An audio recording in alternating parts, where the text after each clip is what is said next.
Welcome back to the Enlightened Misfits podcast. I'm your host, Lauren, and in today's episode, we have Michelle. She is a somatic business coach. Welcome, Michelle. So happy to have you here with us this morning. Yeah, thank you for having me. I'm happy to be here. Of course. So kind of tell us a little bit about who you are, kind of a little bit about your journey, like the Cliff Notes version of your journey, like where, maybe before you started your business and to kind of like where you are right now and how you help people. Yeah, absolutely. So I got into coaching, I think probably back in 2017. I had been working for a corporation for 5 years, and I was applying for jobs every single day for a year and not getting any interviews. And I was stuck at this entry level position. And I really wanted to move into management, and I just couldn't figure out how.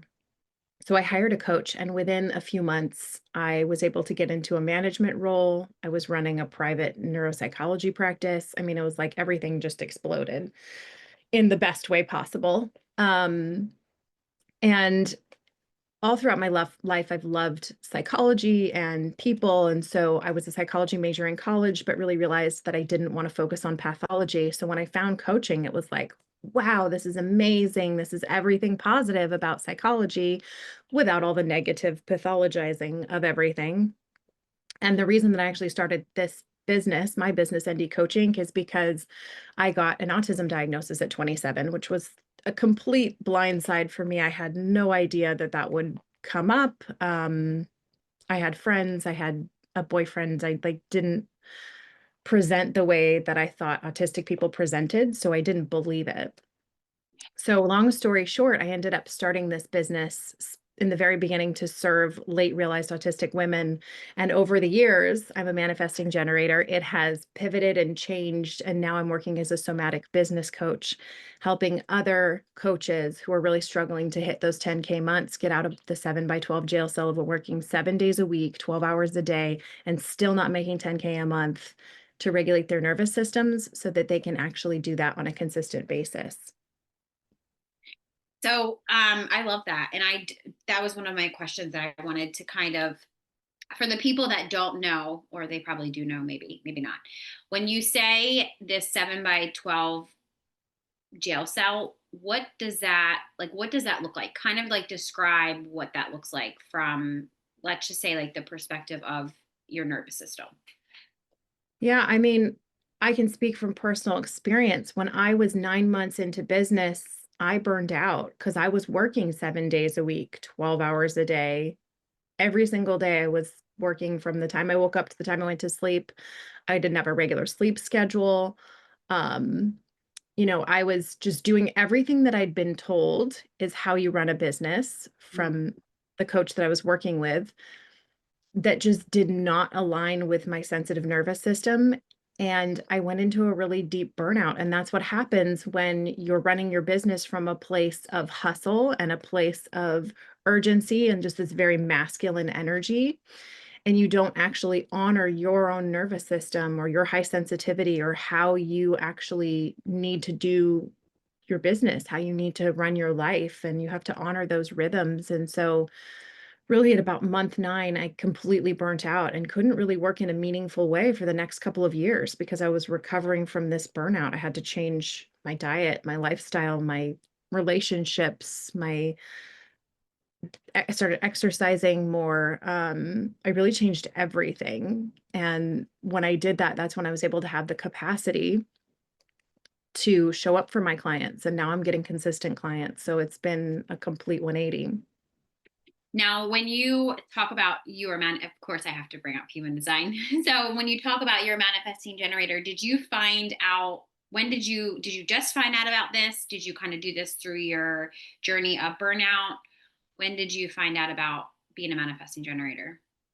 So I found out shortly after um, I'd gone into burnout, but I was too burned out to really even do any research on human design. Mhm. And so it's really been kind of more recently that I've been learning more about it. And I'm loving human design. I'm loving some of the aspects of it. So it's been it's been a good way to kind of understand sort of all the strife that I went through in the first 30 years of my life. And, now that I'm in the next 30 years now. So those are sort of the integration years, and then watch out world when I turn 50. Right. Yeah, I was gonna say I have a very similar experience. I was clinically burnt out probably, I think it was twice. Like I was diagnosed with burnout, but the entire time I was thinking, I was like, I came across human design, I don't know, like 20, I don't know, maybe 2012, 2013. But then I was like, oh, you know, whatever. I just seen it. And then it came back around when I was in like burnout, and I was like, oh my God, I was operating like a generator, like my whole life. And then when I have to, I'm like, oh, so I'm not even supposed to be working a 9 to 5 and all that stuff. So it was like, I was working 2 jobs. I was working like 12-hour days, so it was like, I can see why, to the point that I was like so sick, to the point that I was probably the skinniest I was ever in my life. Like I was like, it was just gross, like my energy was just so, it was just, it was, as it was just like, physically, mentally, emotionally, it was just like you were depleted, that you're like, I don't even, how am I going to keep going? So yeah, I definitely can resonate with that. So, can you kind of tell us a little bit about like a method that you use with your clients? Like, if you could, if it wouldn't take too long, to like kind of break down each phase and kind of share how you help entrepreneurs scale, like not only scale, but they do it in how they do it in a way that they honor their natural like bandwidth or body's capacity. Yeah, absolutely. So I have two programs. I have a 6-month program and a 12-month program. And the 6-month program is really all about regulating the nervous system. So figuring out what your baseline is and getting you back there. And we use a lot of somatic practices, body movement. Um, I use a lot of yoga philosophy. I have a yoga teacher training certificate, and I actually teach yoga also. So um, I use yoga in my practices to help my clients, and it really kind of depends on the client how woo they are. And if they're woo, we'll go pretty woo. And if they're not too woo, then we'll kind of stick with more like somatic grounding exercises and things that they can do specifically to start to regulate their nervous system. And then really understanding, the relationships that they've been through. What kind of people have they allowed in their life? Are they choosing people that are going to lift them up, or are they choosing people that are dragging them down? And especially for my clients, I tend to work with a lot of neurodivergent women. I think many of them think that we sort of get the relationships that come to us because relationships are a struggle uh, Mhm. for this population. But it's really an aha moment when we can work together and have them realize that, oh no, we allow the love we think we deserve. And if you don't allow someone in your life, you're making room for someone who actually belongs there, who's actually going to make your life better, who's going to uplift you. But you have to let go of the people that drag you down first. And you have to have those boundaries in place. You have to understand yourself enough to know what your boundaries are, set those boundaries and enforce them, and then be able to recognize people that aren't safe. Yeah. So for the listeners that are listening, because maybe like 5 years ago, I didn't really know what neurodivergent was. Like somebody said, "Oh yeah, you're neurodivergent." I was like, "Well, that's new. I have never heard. Like, is that a good thing, bad thing?" And then I was like, "Oh yeah, I have ADHD." Like, yeah, but I mean, when I was diagnosed when I was like 5 or 6, it was at the time just ADD, like that's all they knew about that. And then I was put on medication like my whole life. So I feel like that had trauma around it too, because it's just like I never really could be myself. I was always just like this energizing bunny, which is probably why it led to burnout too. Then I stopped taking the medication because it made me feel like a zombie. And I was really angry on it. Like I got so super angry. And then my doctor made it my fault. Well, you need to control your anger. And I'm like, no, you kept me on medication my whole life. And then, I was like, no, now it's my mom and dad's fault. And then I was a cycle of like victim mentality of like everybody else's fault but my own, right? That whole cycle. So can you kind of explain to the listeners that might have ADHD or ADD or whatever whatever they were diagnosed, or they might feel like, I feel like I resonate with her, but maybe they just weren't diagnosed with it yet. Explain what specifically, just sort of what it's like, or Oh, yeah, you can do that. Or just explain like what neurodivergent is, like what it means, I should say. And yeah, like how in your experience, how it was for you once you got your diagnosis of autism. yeah, absolutely. So neurodiversity is basically having a brain that is slightly different than the typical or average brain. They call neurotypical your sort of average brain, and a neurodivergent brain is a slightly different wired brain. So neurotypicals have a specific set of wiring, which is what we're sort of used to in society. We're told how everybody should present. Neurodivergent people have many more connections in their brain. So their neuronal connections are increased. They have more synapse connections, more neurons, and more of them are connected. So this means that they tend to have high sensitivity. They're more sensitive to lights. They see lights as brighter. They're more sensitive to colors. They see colors more vibrantly than a neurotypical brain would see it, because you actually have additional connections. So it's things like light, sound, sensory input, which would be the way things feel on your skin. So you hear that like you always hear about tags in the neurodivergent community. Tags are a nightmare for a lot of autistic people because they just really feel uncomfortable because we have those additional connections in our brain. So everything is more intense. We have higher sensitivity. And so, specifically with autism, we tend to struggle with communication struggle. We have a different kind of communication. So we're very straightforward, we're very blunt. We're going to be direct and we're going to tell you what we mean. And in sort of general society, neurotypical communication, you're expected to sort of beat around the bush and just communicate in a way that alludes to what you're intending to say without actually saying it. So the challenges that we run into are people think that we are implying things that we're not implying, or they think we're rude, or they think we're being abrupt. Um, so yeah, it's just a little bit of a different way of thinking and a different way of approaching the world. We tend to process information from the bottom up. So we need to know everything about something and how it works and why it works that way. It's not just like being told how something, like, I think we really want to understand every aspect of something Yeah. versus whereas like your average neurotypical person doesn't really care. You can just tell them something and they're like, great. We want to know we don't know the why, the how. I was gonna say I'm like in my mind, I'm going through this checklist. I'm like, yep, that's me. Yep, yep. Like even when I was a kid, like I would ask a question because I really genuinely was just a very curious kid. I wanted to know how things work. And my mom would always tell me that's just how it is. That's just how it is. And I'm just like, why do you always say that? Like, why can't you just simply say, I don't know?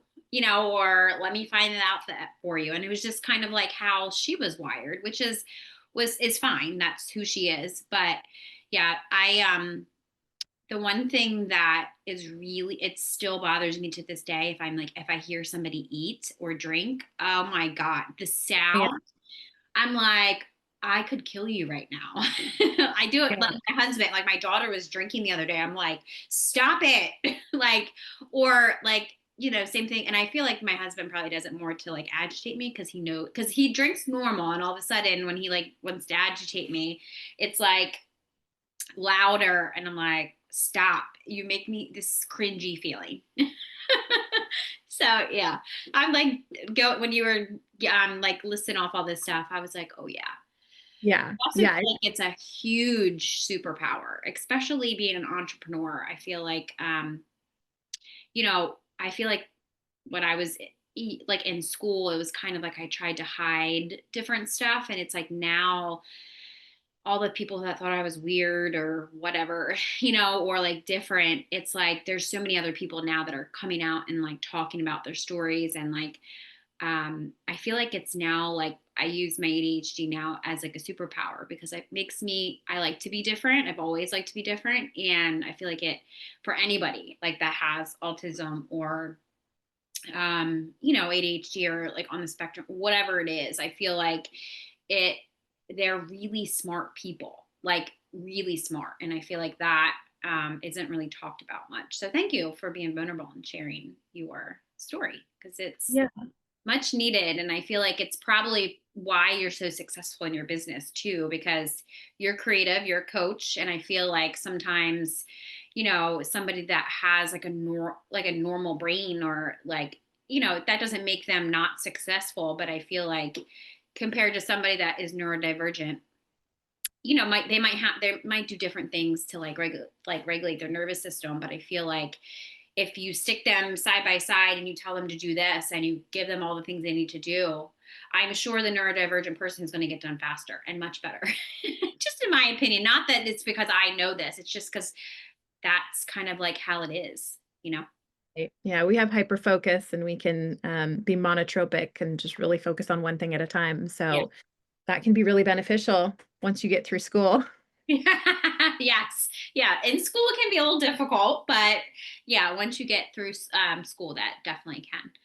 So let's kind of talk a little bit about somatics, like in like business. So like um, for somebody that might be new to this kind of work, what would you explain as a role, like in their body, like what role does their body and nervous system play in like the decisions that they make? This could be like prices of their offer, maybe showing up on social media, or even like creating leads for themselves or like their team.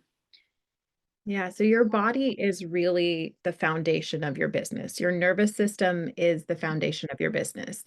And I actually started my business for fuck you money. I was in a not great marriage and I wasn't happy and I wanted to get out. And so that's why I started my business. Of course, I wanted to help people, but I really wanted to get out.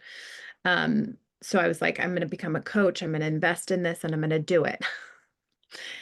And like I told you in the beginning, I got into month 9 and I hit burnout because my nervous system was so dysregulated and I just didn't have the balanced nervous system that I needed to attract my clients in or to support them when they came in, that I just couldn't function and I couldn't really grow or scale my business. I kind of hit a plateau.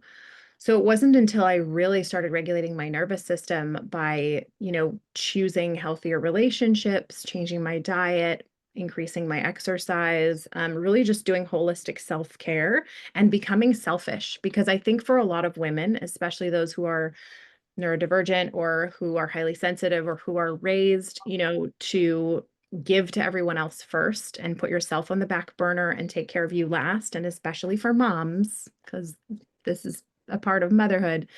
Um, I had to really learn how to be selfish. And for me, being selfish is just being like your average person, having boundaries and doing, things to take care of myself. And that's what you have to do when you are a recovering people pleaser. And that's what I help my clients do is really learn how to set boundaries, enforce the boundaries, choose better relationships, take better care of yourself. And then the somatic piece, which is all about moving through trauma because your body holds trauma and it holds emotional memories within the tissues. And you can only get through so much in talk therapy and in talking things out. You can get through a lot, but there are things that are still trapped there that you can only get out through moving through those things. And so with my clients, I do a variety of different techniques and strategies, and we move through some of that stuck trauma and the stuck emotions that get left behind in the body. And it's really interesting because I see a lot of jaw issues, shoulder issues, and then pelvic floor issues. Because when we go into fight or flight, the first places that we clench are the jaw, the shoulders, and the pelvic floor. And so if you're stuck in a dysregulated state and you're constantly in fight or flight and you're having trouble getting out of it, which is what happens with my clients who are highly sensitive, then you start to have issues like TMJ in the jaw. You might have pelvic floor dysfunction, issues with your bladder, for example. And then, a lot of my clients just have like rock hard shoulders because they just hold all that tension with muscle gripping. they're kind of white knuckling it through life. So we work through how to kind of let go of the tension that you're holding and to just realize that, you know what, it's okay to be here. It's okay. I'm safe. And I think for a lot of my clients, it's the first time that they've really been able to go, wow, I've never felt safe in my body. Yeah. That's definitely an important part. Now, what would you say is important for nervous system? Because I feel like I hear a lot of people talk about, especially now, it's like the nervous system. I do like the, I do like it the way that you talk about the nervous system differently. I'm not saying that this is you, but I've noticed that this is like a new thing that people are talking about, the nervous system. So, what would you say is important, like for receiving? So, like, you know, the masculine piece is like the doing, right? So, it's like constantly doing, but then how do you know, like, when it's time to kind of pause and receive to help fluctuate your nervous system so it's not so go, go, go? And it also, like, pauses to be able to receive. I think if you find that you are struggling to draw in the clients that you're wanting to attract, if you're struggling to make sales, if you're struggling to really to receive in any way, like if you notice that when someone compliments you, you brush it off instead of saying thank you, or if someone offers to do something for you, you just say no because you're stuck in that masculine power energy. I think it's starting to recognize those little pieces and then starting to practice saying yes to everything.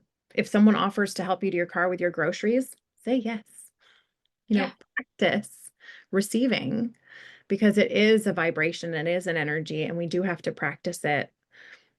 And on the flip side, until you feel safe enough to receive, you're going to kind of lock up and not let anyone come in and give you things. So, Right. Yeah. I think often, especially women, or I should say moms, have a really hard time with that. I feel like, well, I just speak from experience, me, because I was always a giver. Like I'm not always a giver. I am a giver. So it's like, it actually makes me feel good that I can help somebody else out. So, and two, like, you know, I never really felt safe in my body either. So, like, doing my own somatic practices and stuff was really powerful for me too, because I mean, I started out with yoga, and then I noticed that when somebody would offer different things to me, I kept saying no because it's like, oh, I can't let somebody close to me, you know, because I don't want them to hurt me or whatever. But then, like you said, it could just be very simple. Can I do this for you? Can I do that for you? Same thing with, like, in my marriage. Um, you know, my husband came from a very wounded masculine place and a very wounded feminine place. So, like, the last 3 years have been very interesting because he is a giver as well. So it was kind of like, what are we doing? We can't both just give, you know? So it felt, I should say, it felt safer for me to, when he would offer, let me cook dinner or let me do this or let me do that, I would be like, okay, okay, yes. Like, and then it was, it felt better because it's like, wow, I can really appreciate the small things, you know, like it's safe for me to say yes, just very simply. Like, it could be anything. I'm like, okay, yes. Sometimes I'm like, there is that level of like expectation that I'm like, you better do it now. But yeah, no, it's definitely, it has been a shift for me too, because I always feel joy and feel happy when I'm doing something for somebody else. And then I had to also turn that into, I can do this for myself too. You know, it's the same thing. So yeah. yeah, definitely. So, what is like one of the biggest myths that you had to unlearn about like your success, like productivity, or what it means to be like a good entrepreneur? Huh, hustle culture, bro marketing. I mean, it's so rampant, like that you have to keep Yes. your nose to the grindstone. You have to work 24/7. That's how I hit burnout that first time. And that is a very masculine way of going about entrepreneurship and about business. And maybe it works for an 18-year-old, 20-year-old guy who doesn't have any responsibilities or anything on his plate or a sensitive nervous system or, a womb, but it Right. doesn't work for us. Rest is productive. Self-care is productive. You know, I run my business from a more of a feminine place where I'm listening to the intuitive signals that I'm getting from my body, whether it's my solar plexus or my pelvic floor or whatever, where it's coming from. For me, it's like a gut feeling generally. Everybody has a different sort of zone where they get their bodily sensations that tell them this is a hell yes. Um, so I really tap into what my body is telling me because for a long time I lived my life by what my brain said. And logically, I did things in a very logical manner and ended up with just a life that I didn't want. And it just finally, dawned on me. I even growing up, my dad always said to me, like trust your gut. And I just hadn't been doing it. I'd been really just living by um, you know, my brain, by being analytical about things. And it hadn't worked out great. So I really pivoted and started making my decisions based on what felt right. And things have just opened up and become so much more expansive and peaceful and really joyful since I've been doing what feels right because your body knows better than your brain. And if you try to logic something out as a woman, a lot of the time we will come up with a million excuses to do the wrong thing for us. Yeah. And I love that you said that you're starting to listen to your body, which hints it makes sense that if you don't clear out that stuck trauma and, all the things that you need to clear out, or if you can't listen to your body, because people often say, well, like, this is all great advice, right? But like, how do I do it when, I mean, obviously they need to go work with you, but like, how do people do it when they don't even know how to make a decision? Or like that's what people say to me and I'm like, well, that's a loaded question, but like what would you say to that person that's like, how do I start, like where do I start, essentially?